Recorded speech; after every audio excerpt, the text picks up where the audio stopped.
Welcome, everybody, to Exceeding Track Limits podcast. Live cast, whatever you want to call it. Here with Mr. Jake. Hello, everyone, if there's anyone here. I don't know. We'll see. We got 1, 2. So what's been going on? I know you're tired of shit, but what's been going on in the world of your shop there? I finally got that double R in. The ZX10RR. Oh, yeah. Thing is sweet. So cool. And it makes a lot of power. Yeah? Oh, yeah. Did I send you the dynograph? Yeah, but I Oh, just said yeah. weak and, because, Oh. yeah. Like bone stock. I mean, I had to de-restrict it in the ECU, but like no tuning, just basically like what it would come, as a European model. It made the pretty much the same as a full bolt-on and tuned 17 plus GSX R1000. Obviously makes more than the 16 to 18 full bolt-on tuned ZX10. The 19 ZX10, it's similar, but it almost makes that. More than like very close to bolt-on R1. It's just crazy. For bone stock, like no pipe, no air filter, no nothing. I think it was, 185 and how much torque? 80? 80, 80? yeah. Yep. Yeah, and typically, I see in the low 180s to mid 180s on most of the current thousands, with a pipe and a tune on it. Some of them creep up a little higher, like the 19 plus ZX10 with the different cylinder head. Those are high 80s, low 90s, and then the BMWs are up there. They're usually high 80s, low 90s. Ducati, 190 for the There's so many different Ducatis, right? V4S. V4R. Yeah, the S is like mid 90s to high 90s. The V4R is high 90s to low 200s, which is where I expect this double R to be probably in the mid to high 90s. Full bolt-on, but we're doing a bunch of stuff to it, so we'll see what it makes at the end of the day. But that's the one you were waiting on from Pony or something? Like they got to get delivered? Yeah, the guy was just I was just waiting on the guy to finish up everything, get it paid for, and get it over to the shop and whatnot. Nice. Excuse me. But yeah, it's killer, and I love that. I'm really not a big green guy. I mean, I'm not much of a color guy. I'm black and white, but I like that green that's on it. Yeah. It's so plain. It's not decked out with decals everywhere.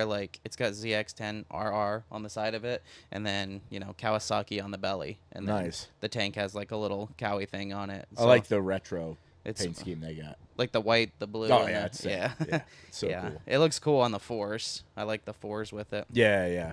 Just that old throwback. It's very cool. But yeah, that bike's pretty sweet. I'm excited to get working on it. And then I finally got into the ECU of that new mini bike I bought.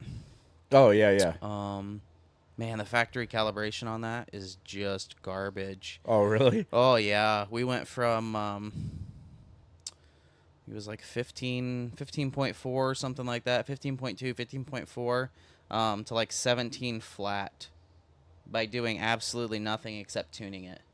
Wow. No parts. No, I didn't remove the baffle from the exhaust.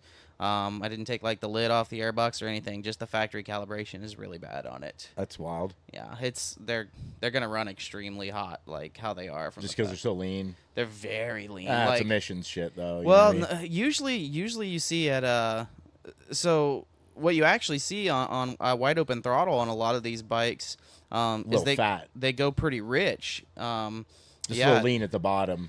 The richness aids the catalyst life, and these don't have a catalyst in them. It's an open pipe with a baffle, and so they're not 50 state legal. They're 49 state legal. They can't be sold in California. Yeah. But still, in wide open throttle or where you would see power enrichment, these just don't do it. They just stay insanely lean. I mean, we're talking creeping on 15. It's bad. And so, yeah, it picked up a crazy amount. That's the 4 graphs, but just the red and the blue. Oh, there wow. Yeah. is That's just a crazy. factory tune. Yeah, that's crazy. Yeah, it's nuts. I don't know if you guys will be able to see anything. Probably not. Hold on. Hold on. Yeah. There you go. There you go. See a little bit. Yes. Yeah, so that the blue to the red, if you could see it, is just a factory tune. Like there was no parts added to it. Nothing crazy. It's just the factory calibration was just really really bad. It's wild. And then after we pulled the baffle out, it obviously picked up a bunch of mid range. And then I had a prototype intake that I put on it, and got it up to 18. So essentially a stock engine with some bolt-on parts and a tune. 18 wheel horsepower on a mini bike. So Nice. yeah, Can't beat that. I mean, it should do 65, 70 all day. Heck yeah. All day, every day with you on it. So Sweet. What else you been working on? Anything else? We get the S1000 done, right? yeah, S1000 that's done, gone. I got a cylinder. I did a cylinder head. I got 2 cylinder heads that I'm doing some prototype work on, and they're coming out pretty good right now. What else was I doing? I don't know. Either. Been busy myself, so Zach dropped his Magna off, and we ordered a mess of parts for it. I mean, the forks are bad, the tires are bad, chains bad, like everything on it is bad. Oh, that's fantastic. Yeah. Oh, I got a ZH2 in. Oh yeah, I saw that. Yeah, I got a ZH2 to tune, and then you might put tires on it. Did you get what's his name's shock back together for him? No, I haven't put it back together yet. I literally passed it today, and I was like, oh man, I really need to put that spring on there. Yeah, because when you're done, then he's gonna drop off wheels. Oh, Like he's okay. gonna pick that up and then run over to me and just drop the wheels off to me. So Oh, okay. Yeah, I'll put it back. If you're watching, Scott, you can come get your shock tomorrow. yeah, Or Scott. I'll Just message you. FYI, I did drop that spring off the day I told you. So, yeah, I had got a couple sets of wheels out, got those Marvics out, and then I got Zach's wheels for CBR 1000 done, which look really good. I had a picture up on my Facebook page. Then what else did I do? I got those real shoddy spoked wheels. They were from a 60 something Morosho. Have you ever heard of that? So no. it's an old Japanese bike, Morosho 500 Magnum or something. I have no idea. Never heard of it before, and he had to tell me. I was like, oh, that's kind of wild, because I had to look up like, oh, what do I need to tape off, what I don't. But Yeah. pretty weird bike. Like there's not many in the U.S. in general, but finished those up, and then had a guy that had brought me a whole bunch of latches and hinges and stuff for his like box trailer. He wanted to refinish because he couldn't find replacement parts or something. So I got those done. Those are sitting waiting on pickup. I'm still waiting on pickup for some other stuff too. And then they got a whole host of other things come in. I got, an Audi big brake kit, like it's 6-pot fronts, and I don't know where the standards are in the rear that I got to do, and some CR110 parts, and a set of Mini Cooper wheels, which I'm waiting on the guy to decide what color he's throwing. And then what else? Porsche parts, and we won't get into that, but a whole bunch of stuff just sitting there, and then I got some other things that are going to be dropped off. So, same old. It's getting more towards spring, which is pretty much the busiest time of year for me, it seems like. Yeah. Actually, I made a set of Gen 4 ZX10 stacks too. That I made a post the other day asking if anybody want any free dyno runs on a Oh, Gen yeah. 4. Yeah. So if anybody has a Gen 4 ZX10, which is 11 to 15, I'll give you some free dyno runs to test them out. And the other big news you had was more Mafia dyno testing your stacks, which is really cool. Yeah, that was pretty cool. There's a YouTube video out there. It's on his Facebook page. If you go to Jake's Facebook yeah. page, he put a link up for that, and they test the Jake's stacks versus those really expensive $1,500. Who makes those? Stringer. Yeah, Stringer variable stacks. And yeah, Jake Stacks, they flow way more air, like way more. Yeah, It's it ridiculous. was so. I mean, and that's what we've talked about that on here before with the variables. Like the variables are gonna make a better power curve, but they're not necessarily gonna make more top end, and like it showed right there. And they weren't. That was a good bike to do it on because they weren't drastically either way. Like the Stringers made a little bit more than mine below 8K. But And then not as mine, substantial. no, No. not substantial at all. And then mine peaked like 1.5 more horsepower up top, which again isn't very substantial, but it's like $300 versus $1,500. Yeah. And you could tell, like, just, I mean, if you watch the video, if anybody watched the video, you could see when they put, they ran the Stringer Stacks in there, obviously no tuning, whatever, just put them in, ran it, and they didn't have to make any fuel adjustments whatsoever. You put Jake Stacks in, it was like, shit, it's lean. Yeah, so obviously the bike's getting more, more power or more air because of Jake Stacks. So, you can come to the conclusion by yourself. It's pretty easy to see that. If you have to make adjustments on it, that means the thing is getting more air. So yeah, it was cool. I'm glad they made a good honest video and everything about it. And yeah, it was a cool test. Yeah, it was very neat, man. It was cool to have that out there. And I mean, More Mafia is pretty huge, Yeah, they really are. I mean, obviously everybody knows Chris Moore from drag racing and stuff, but he really pushed his social media. It was a few years ago, maybe 2-3 years ago. He started really pushing YouTube and doing online or mail-in flashes and stuff like that, and they've become really, really popular. So yeah, a lot of people know him. Yeah, it's very cool, man. So we can get into some. Obviously, Q&A is open, guys. So we're gonna get into some race talk, but welcome to chat. Just ask whatever questions you want, man. If it has to do with powder coating or the bike stuff, anything that Jake does, or track questions, bike questions, gear questions, we'll do the best we can to answer whatever. So just post up in the chat, and we'll get to you as they come in. And so let's talk a little bit about what do you want to talk about first? Superbike, GP, or Moto America? Probably Superbike, since it's coming up a few days away. Yeah. When's the first GP?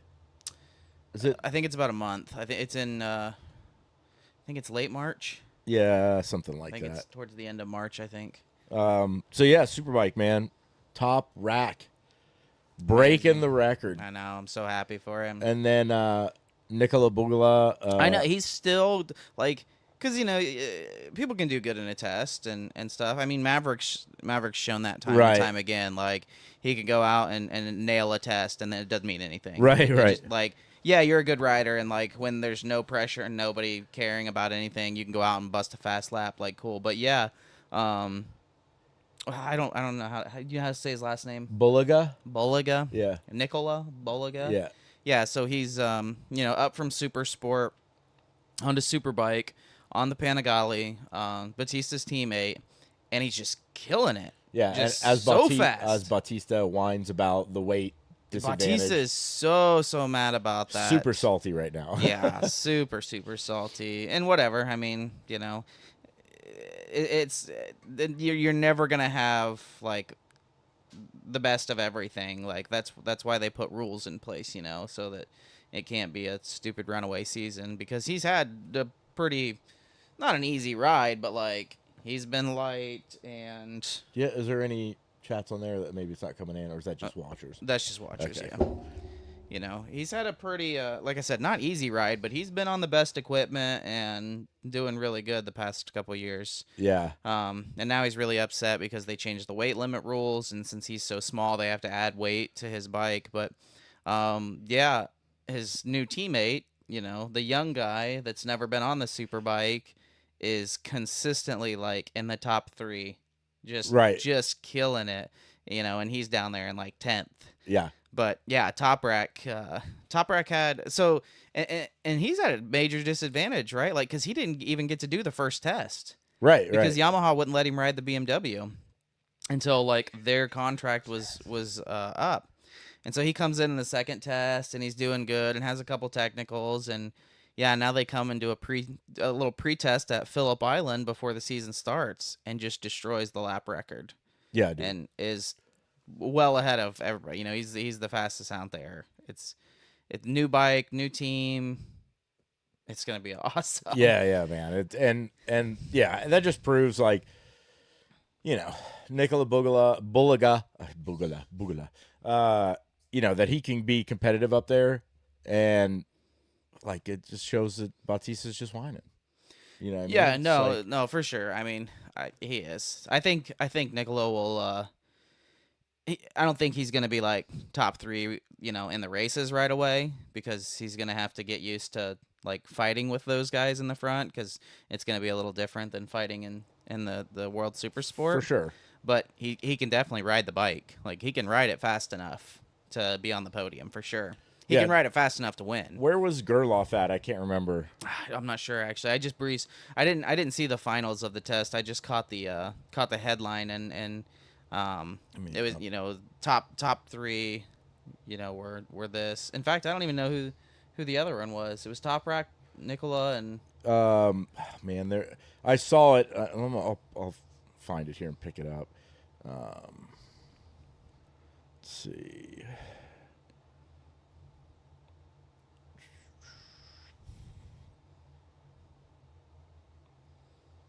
I don't know where the test results are. Yeah, it's sometimes freaking hard to find, man, for no reason. But results. Here we go.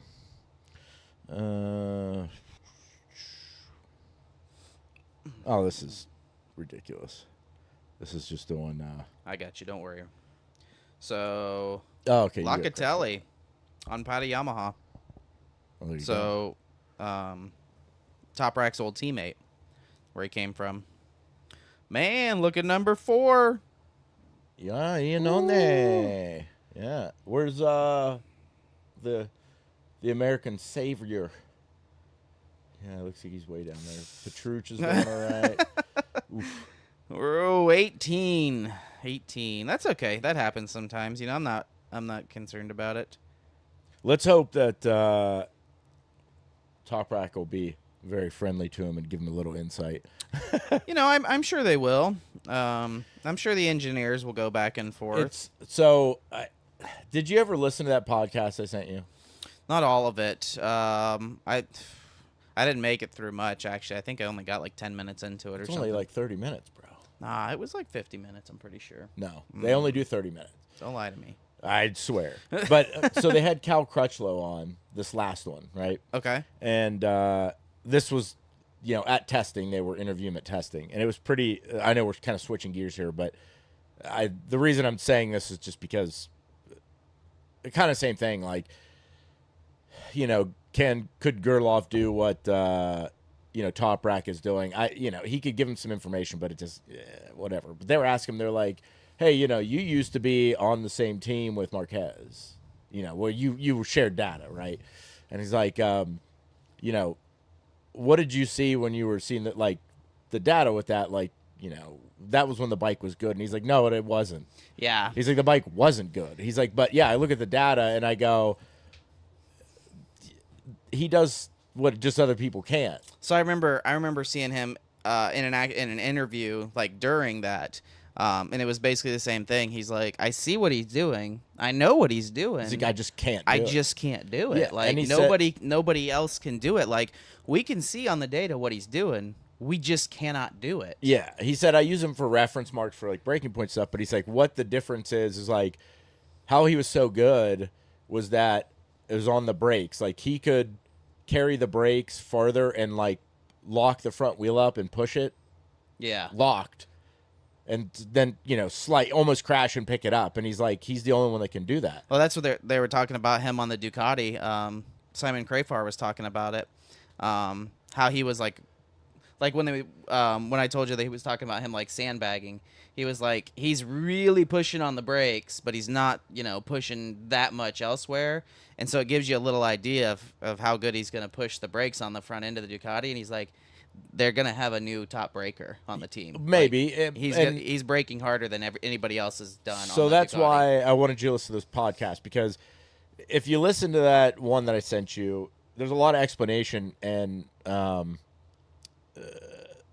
basically saying like, because there was talk about that. Well, was he sandbagging? Was this like, is he going to be good? And both those guys, which if you listen to who they are, they've been around forever. They're not some no-name people. They're not us. Yeah, they're racer. The one guy was raced forever. Then he was a journalist, and he's a very highly regarded journalist. He's had interviews with people a lot of people don't. And the other guy was a data acquisition stuff. He actually worked with Crutchlow in Supersport back in World Superbike. Oh, okay. And Crutchlow was even saying like he's one of the better data analyst guys out there, whatever. Anyways, they were saying basically like, will he eventually be good? Yes, if he can adapt to the bike. The problem is Marc Marquez was always the guy that can run, and Crutchlow kind of backed this up in the next one where it doesn't matter about the bike. Marquez could ride around the problems where a normal person couldn't. Right. So when he said, if he suggested and Honda like, hey, we should make this change, and they're like, well, Mark can do it. You need to be able to do that. And he's like, so nothing got done because they used it as a benchmark, and it made no sense because he's just a different guy. Yeah. I mean, that's evident. Nobody else could ride the bike. He was the only one that could ride the bike. But they were saying the problem is, and Crutch also agreed with this in the next podcast, but that basically, it's fine if it's a bike that you're able to do that with. The problem is to make the Ducati go fast, which we talked about this before, the engineers say you need to ride it this way. Yeah. And he was having a hard time adapting to that. He was still riding it like the Honda. Yep. And even if he doesn't ride like the Honda, there's still, he could control or he could do things to make the bike do what he wants when it's not cooperating or whatever. Whereas with the Ducati, you can't do that. It'll actually just go slower. You know what I mean? Because you have to ride it one way. Yep. And hence why Bagnaia is so good is because they say ride it like this, and he goes, okay. Yeah. It's boom. It was funny. You probably saw it, but where Pecco and Mark were talking back and forth. Yeah. Pecco, he was almost like being a little cheeky. Like, Mark's like, I need to learn to ride this bike. I've been riding a Honda for 10 years. I saw you riding it like the Honda. Yeah, he's like, I saw you riding it like the Honda. I'm not gonna tell you any way to ride this. Yeah. But I saw you riding it like the Honda. But yeah, that's what's super interesting. He kind of the data analyst guy goes into what is Peter Baum. He goes into kind of explaining more because that guy's so good at going into detail on what does what on the bikes and how the things that affect things. And he was going through and saying like if he can get over this or that, or he's not doing this, so it's doing this, whatever. But it's very interesting to see, and it gives a little bit different perspective because, like, we know how good Marquez is and how he can pretty much override anything. But the Ducati's a different beast in the aspect of to make it work correct and the way the aero is. Like, it legitimately has to be ridden a exact certain type of way. So, do I think he'll do good on it? Yes. Will it take him a while to? I still think he'll be in the top 10 to begin with, but I think that you're going to see Bagnaia, Martin, putting down better, quicker laps or winning races until Mark realizes exactly what needs to be done. Yeah, I mean, because they've been on it, they know it, they know exactly how the bike needs to be ridden. Where Marquez I still think he just has this natural habit of like trying to just make it work. I'm gonna go with top 5, and my reasoning behind that is I agree, and I think Martin and Bezzecchi and Bagnaia are all gonna be familiar and faster with the Ducati, but they're also gonna be on the 24, and they're gonna be figuring that out too. Yeah, I mean, but it's still, when you talk about aero and stuff, and at least they know the format of, like, the engineers say, hey, you need to do this, this, and this. Yeah. And Bagnaia is pretty much like, yes, sir. Yeah. No problem. And he goes out and he does it. And that's why. And then they were kind of explaining that too. Like, that's why a lot of times when you see Bagnaia running really shit on a Friday, and then there's that progression up to Sunday, because they're like, okay, they're going through the data. which also I think we discussed this before, but they have like an AI system that. Did I tell you that? Like predictive lap style? No, the AI system that it takes all the data from all the Ducati riders and it fucking throws it into this AI system and says and puts out what it needs to be done. Ah. So Ducati has more money I believe thrown that. into all aspects in general, throwing all Audi's money away. But that they have that AI system that basically can decipher through all the data in minutes versus where like Yamaha and Honda, they don't have that yet. Gotcha. So it may take them a day Yeah. to make a change, where Ducati is, because they have so many riders, so much input, and then that AI system that can decipher all those different things, analyze it, and give something back to say, here, change this, change this. It's pretty wild. And, that's what Crutchlow was saying, that, like, why Yamaha has been so kind of shit in the past couple of years, because they were stuck in that rut of their normal deal. Take how long it took time to engineer things and also go through a chain of command and make a decision of what and what. And he said they've spent, and they weren't spending enough money. Yeah. And he said the amount of resources, he said they added like 15 to 20 people, and the decision making is a little bit quicker. He said, I still told them, hey, Ducati is Ferrari of the bike world. Yeah, pretty much. Yeah. That they were, he said, I know exactly what they need to fix. And he said, it hasn't happened yet, but it should be soon. And he said it's the biggest thing to change. So who knows? It could be engine by that time, but I just doubt they have something. That makes me side a lot more with Casey Stoner when because he said it on multiple interviews, that he thinks, like, riders are less talented and less important than they used to be, because of that right there. Like, you have an engineer setting the bike up and telling you what to do and how to do it. And now you can't take anything from a rider. Like, there's immense skill, but it's relative when you compare, the Casey Stoner and the early 2000s Rossi and stuff like that versus today. Yeah, and they touched on that, the Oxley Bond podcast, and he said, we agree with that, but at the same time, there's also something that's, you got to think about. Bagnaia goes out, does whatever, comes back, the engineers say, hey, I need you to brake 15 feet later. And this is at 230 mile an hour. Yeah, for sure. Like, be able to understand that and then apply it at 230 mile an hour and brake 15 feet later. Yeah, no, again, we're not saying that, like, any person. It's a different skill set, right? but wouldn't it be better, if the rider, like when you were just talking about Mark, like, braking, starts to push the front end, if they're riding and they're like, maybe I could do 5 feet more, maybe I could do 10 feet more, maybe I could do 15 feet more. 1,000%. I would way rather it go back to non-aero, these bikes where it was less rider aid or less rider aids, and it was more skill set, and seeing them, sliding more and whatever. And that's what Miller has been doing with KTM, is like, we got to pull the traction control back. And it's been, those KTMs are the loosest bikes on the grid. Well, it's because of that. They're so Miller came in, everywhere. said, telling them, like, hey, at Ducati, I like it. I liked some of the rider, like the traction control pulled off and whatever, and blah, blah, blah. He tried that. It worked. Then Bender's like, hey, let's do that, whatever. So they've been pulling that traction control back and letting them have more. Bender's sliding it more than Jack does. Right. So they're letting them have a little bit more control of that stuff. But, there's advantages and disadvantages of that stuff. So, wheelies and stuff, you're keeping the wheelies down, you're being able to accelerate harder, but also there's that, that fight of, like, how much traction control intervention is pulling power, which is, less drive out of the corner, etc. Yeah. But no, I 1,000% agree. From a viewer's perspective, Yeah. let's go back to when it was wild. Yeah, I man. mean, like that was way better. I understand, because it's all about a lap time. That's all it is. They don't. Right.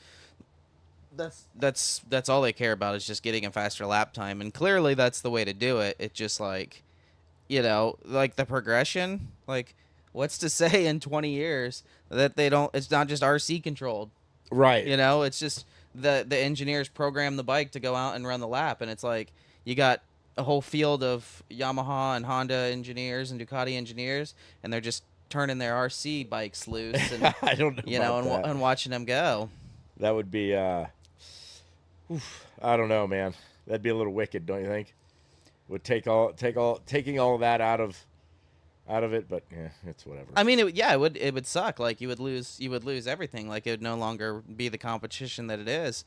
But like, just like they phased in, Moto E, and they phased in bagger races and hooligan races. Like, when do you think they're gonna phase in, an electronically controlled race? I mean, and it won't be the main thing. Moto America wise, I think the bagger or hooligan stuff was a good move because you're putting more eyes on the sport and you're getting people interested that may not have been interested before, which I think is a little bit different than, having remote controlled whatever. And basically just AI driving the bike. You know what I mean? Like, you just turn it loose. You just feed it all the data. He says,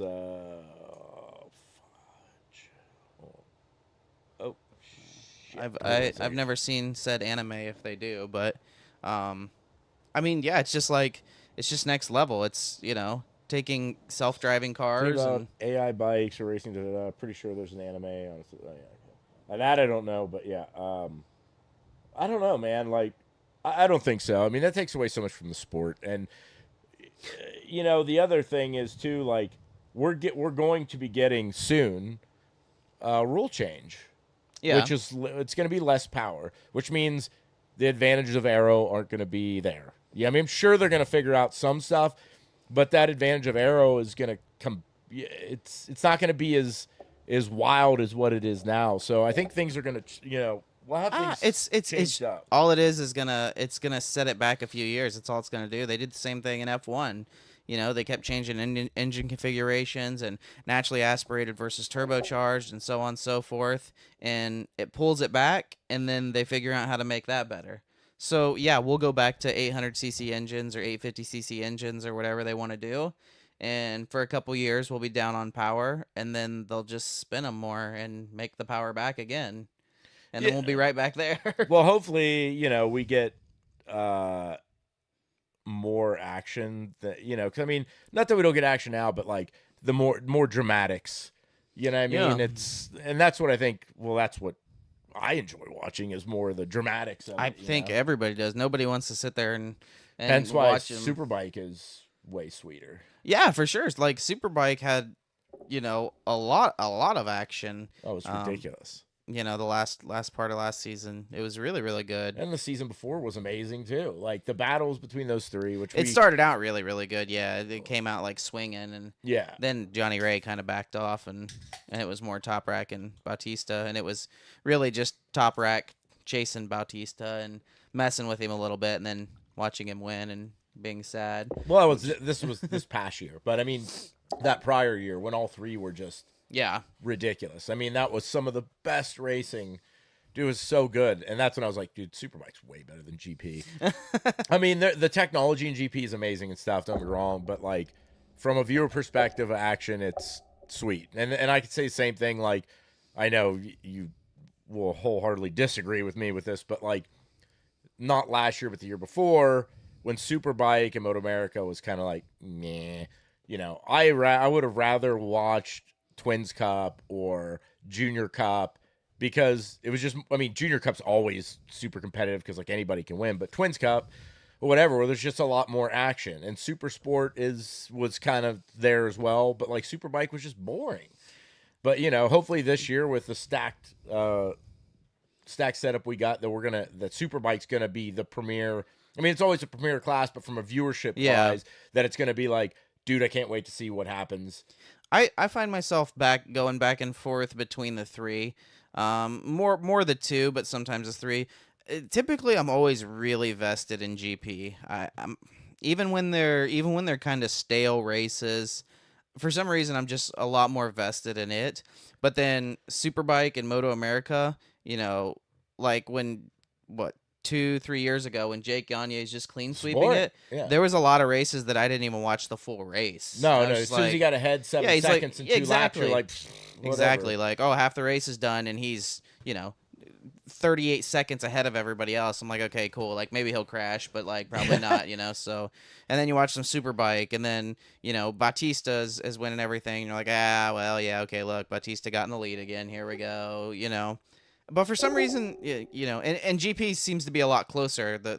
As the seasons keep going, they don't have as big of runaways anymore. No, Um, and Because everything, like nothing lasts, right? They'll run out of fuel, they tear up their tires, like all that shit. And so it's like they have to kind of play conservative. So they're always at least bunched up a little bit, even if they're not passing left and right and bumping each other like World Superbike. I'm still pretty vested in it. But watching like Top Rack and Batista go back and forth at each other, that is some of the best racing you'll see. Like it doesn't matter for like sure. if you're into GP or into Superbike more, like when you watch those are high entertainment. And I think that GP was good because we had so many different race winners throughout the entire year, but the only thing is there wasn't a lot of like super close battles. I mean, there was a few. Well, that and there wasn't a lot of manufacturers winning. Truth. But still, there wasn't that those really close battles, intense battles. No, not at all. Even Martin and Bagnaia, like they would like, I'll win, you win, Yeah, I'll win, you win. There was a couple where it was kind of like, with Ben, when Bender was up in there too, that was a good one. But, you go into Superbike, like, dude, you got the guys fighting for first, second, third, and then, which is ridiculous battling going on. And then the same thing back when it's like the race for 6th, 7th, 8th. Yeah. Is like, what is going on? Yeah, It's some wild you like stuff. find that a lot. It's like the top three, then there's a fourth and a fifth guy that are like 2 seconds in between each other and 2 seconds away from everybody else. Right. And then 6, 7, 8 are battling each other, and then 9, 10, 11, 12, 13 are all battling each other. There's just like these little packs that fight each other. And I think maybe, so along with the Aero, along with the higher rider aids, then there's some more rules, right? With the tire pressure, etc. That's really it's starting to make it like more surgical and Yeah, for sure. You know? Yeah, I mean, definitely. And again, it gets the lap time, which is what they're after. It just numbs it down a little bit, Right. It's just kind of like how everybody talks, there because there's been we seen Acosta do it, we've seen Mark do it. I'm sure there's been countless others that have done it. They start at the back of the grid in Moto 2 and then they win. And it's Right. like, God damn, that guy is good. And they talk about it in GP. If you don't qualify in the top 6, like you're screwed. Yeah, you are. You have to have something, like somebody's got a wreck, you got to have a miracle star or something crazy's got to happen, because otherwise you can't fight your way up to the front and still have a bike left that can win the race. Right. Yeah. And so it's like, if you can't qualify, you're screwed. And then when you have a Ducati that has too much horsepower and they can't use it in a race, but they can in qualifying, it's like, well, how are we going to out-qualify those guys? Right. Yeah, I don't know. We'll see. I mean, it's still going to be exciting, I think, this year. So, we got some newer riders. We got some people on other bikes. I think it's going to be great because Alex has got a full year on it and he's fast on that bike. Yep. Digi's actually really fast on his bike. Yes, he is. Yeah.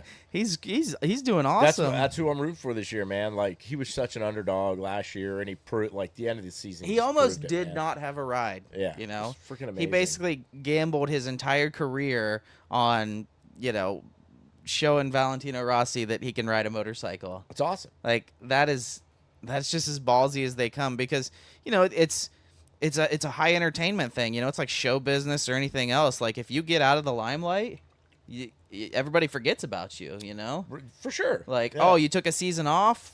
Well, now you're done. You shouldn't have done that. I mean, especially with him or like any of these new guys, like who's the other Fernandez, Ralph. Oh yeah. You know, same thing. It's like you get out of it, and then you're going like You just got to find a new racing series. You just send back the Moto 2, and then you're never getting out of it, or you're going to Superbike. Yeah, like okay, you're from the UK. Well, go home and race in BSB. Cause Yeah. You're not gonna get another spot here unless you want to go work your way back up through it again. Try that. Like, you know, is it Thomas Luthi? I think was his name. He raced like 14 years or something crazy like that in Moto 2. Yeah. You know, I don't think he might have won a Moto 2 championship. I don't think he did, but I think he got up to GP for like a season or maybe a season or two and went back to Moto 2 and he just raced like 14 years in Moto 2 and then retired. Yeah, just disappeared. Yeah. It's like, I can't go anywhere else. I can't do anything else. Same with was it Sam Lowe's? Yeah. Who just went to Superbike with his brother Alex, but Sam was in Moto 2 for a while, went up to Aprilia before they had an even okay bike, you know, and just did absolutely horrible. And Aprilia let him go, and he went back down to Moto 2 and played around for a while, and then he just packed up and went to Superbike. The seats for GP are it's much more competitive to get there. You know what I mean? Oh, 100%, yeah. You know, Superbike is not saying it's not competitive, but it's not as competitive. You know what I mean? Well, yeah, and I think you have a little bit of now. I mean, I don't know. I'm just saying from a spectator because I'm obviously not in the industry there, but like I feel like you have a little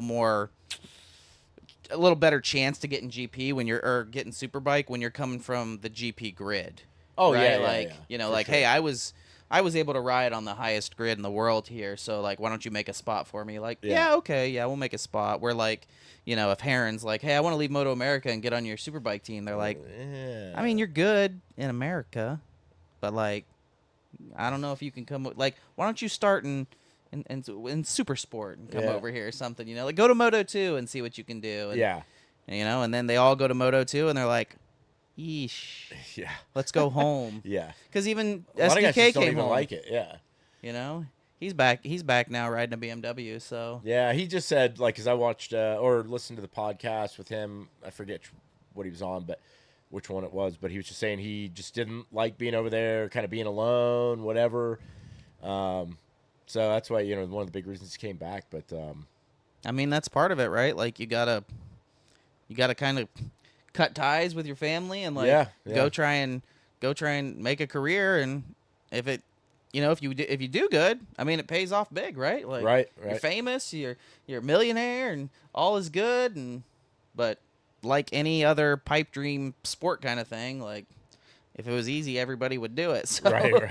you know, but at least they get the chance. You know, they go over and ride Moto 2, they ride the world circuits and stuff, and you know nobody can ever take that away from them. Right. It's more than I could ever do. Oh, for sure. Yeah. You know?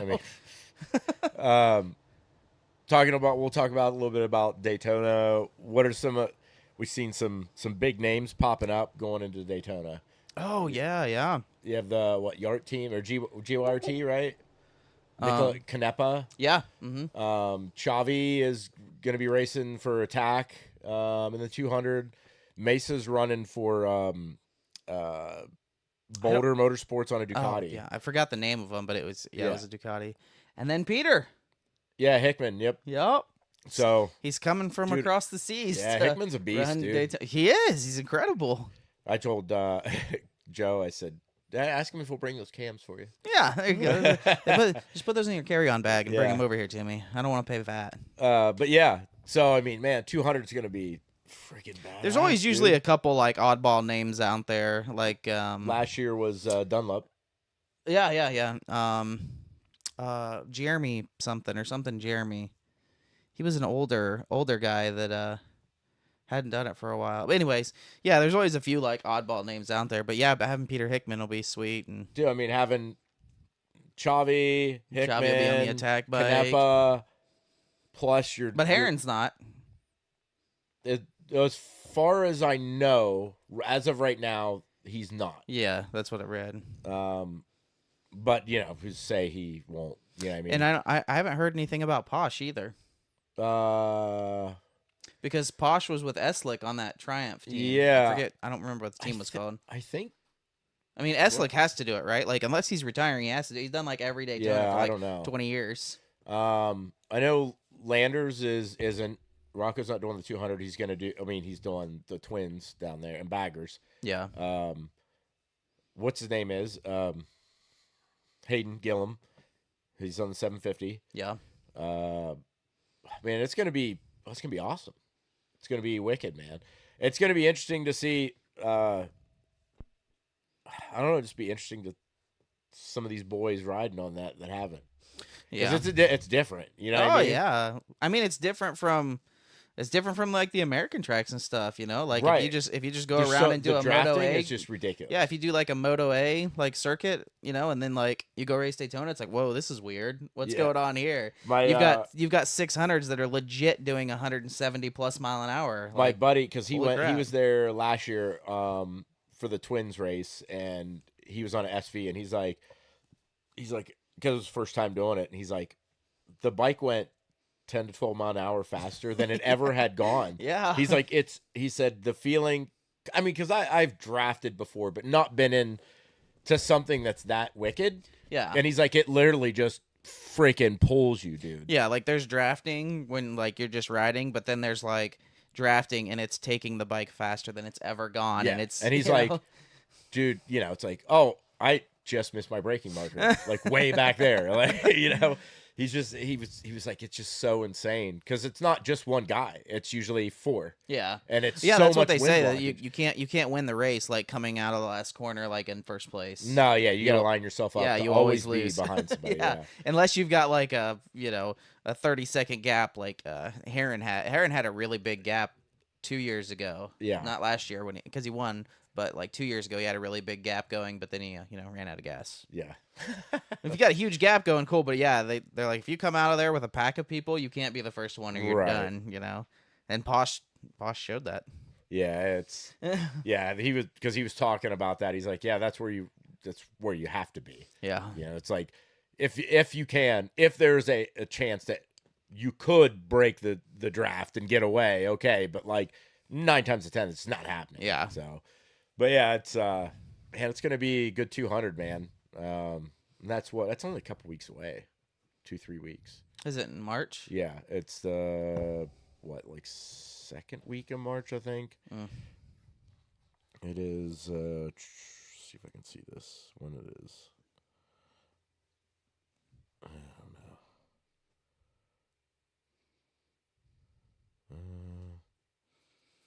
Well, it's coming up. Yeah. Yeah, it's soon. Trying to see.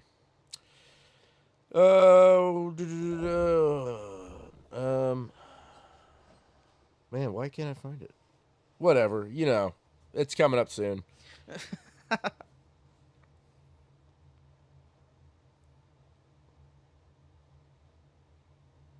Why? I mean, I'm right here. It's, Friday and Saturday package. It says, oh, March 7th through the 9th. Well, there you go. So that's like, yeah, kind of first week. But, yeah, so that'll be, that'll be a good one to watch for sure. What else do we have in the news? Anything else worth talking about? In the racing community? Can you think of any big ordeals going on? I don't think I have anything. I don't either. Man, we need anybody. I mean, we got 3 viewers, if that. Anybody got questions or anything? Hit us up. Slow one today, guys. This is BS. Come on.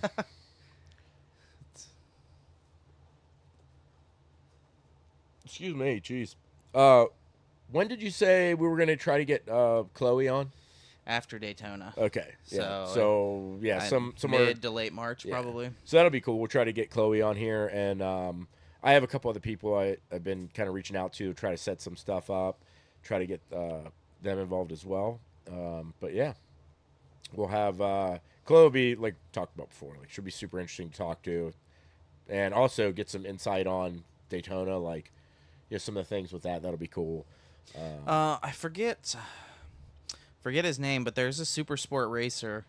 Rides an R6, but he makes his data public, and you can check it out. Oh, that's cool. Man, I forget. People what can have his my name is. data. it sucks. Well, but you know, yeah. he's one that gets, he's a Moto A fast runner. I really forget his name. I'll have to ask her, but he like I remember because like he was sharing data with her, and she was like putting his data online and talking about it and stuff. Oh, interesting. Because he said like when he was kind of coming up, like he could never get that. He could never get any data from anybody to even know where to start and go from. And so he tries to put his data out there. Nice. So it'd be really cool if he ran 200 and then she could pull his data. And, Oh, yeah. and we could talk about his data on the 200. Yeah, I want to ask her about that app I have too, because I mean, she probably knows about it. It's not an AIM app, but it works with AIM, and I like it. I mean, not really. I had my buddy he's slower than me, so who does some comparison with his lap and mine, and I mean, you have a yearly subscription or whatever for it, but Yeah. it's so much easier than bringing a laptop out, like because you get the data points you really want to see. You can see your speed and where you're slowing down or speeding up. Because I mean, if you don't have brake sensors or whatever, but you do have throttle, obviously. Yeah.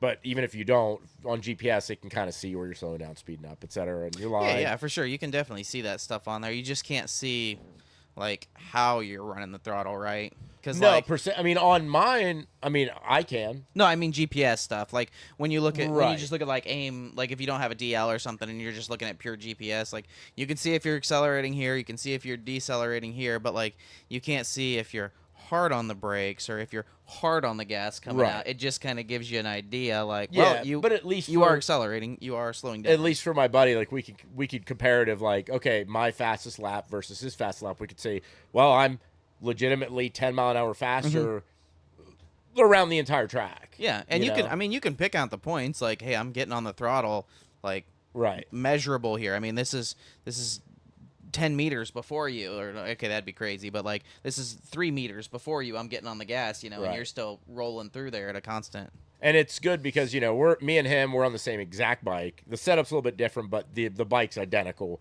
The power is a little bit different. He should be getting closer to what mine makes now, but still, when you're talking relative just speed, it's like, okay, well, where am I getting time? And we could say, okay, well, through the first sector, I'm already up Yeah. a lot on you.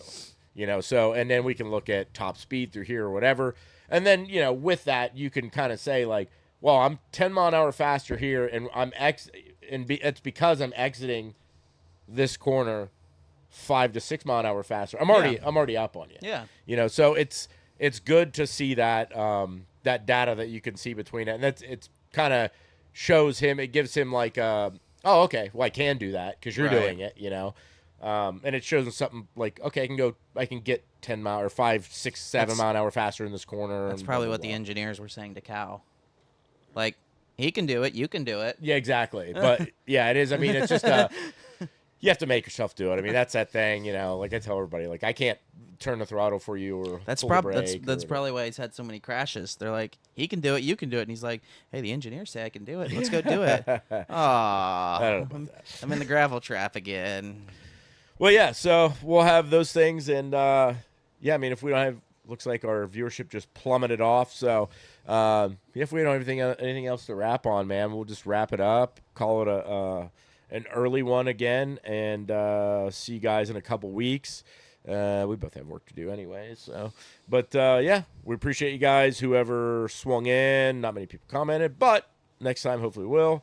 Maybe I'll give a little bit more advance on it because it was like maybe 3 hours advance notice on it. But we'll definitely get that, and then hopefully it's not going to be the next time. It's probably going to have to be the time after that. We'll have. I'm not going to say for sure, but Yeah, probably the end of March. Yeah, end of March we have Chloe on, but I'm going to try to get somebody here for next time. See what we can do there, and yeah. So, anything else you want to add before we pop off here, my man? That is it. Nothing. Cool. Well, we appreciate it as usual, and we will see you guys next time.